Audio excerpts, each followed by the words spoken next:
የፈቃጅ ወላጅ ልጆችንና የከልካይ ወላጅ ልጆችን የባህሪ ልዩነት ላሳያችሁ። ሰላም ጸምረ ነኝ፣ በማይንድ ሞርኒንግ የልጆች የክህሎት አሰልጣኝ።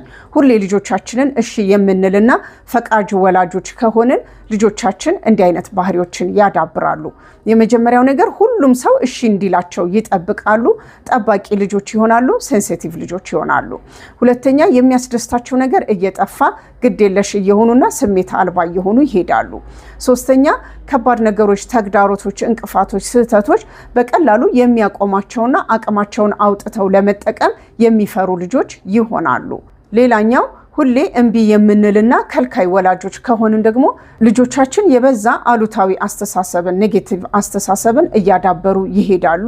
ሁለተኛ የማይታዘዙ የማይሰሙና እልህኛ ልጆች እየሆኑ ይሄዳሉ። ሶስተኛ ውስጣቸውና ውጫቸው የተለያየ ማንነት ይኖራቸዋል። ቤት ሌላ፣ ትምህርት ቤት ሌላ፣ ሌላ ቦታ ደግሞ ሌላ ማንነትን እያዳበሩ ይሄዳሉ ማለት ነው። ስለዚህ ወላጆች ምክንያታዊና ሚዛናዊ የሆነ እሺንና እንቢን ለልጆቻችን ልንጠቀም ይገባል ማለት ነው። አመሰግናለሁኝ። ቻው።